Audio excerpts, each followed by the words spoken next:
how to select which gallery albums to backup or sync to OneDrive cloud on the Samsung Galaxy S24 series.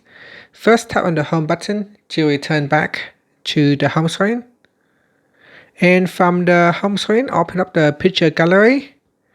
Then in the picture gallery, tap on the menu button. Next, tap on settings.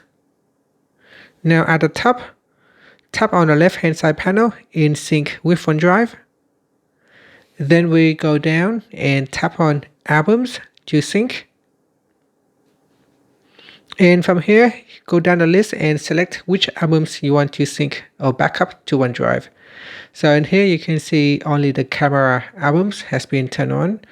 If you have other photos in different albums, you can also choose to turn it on as well.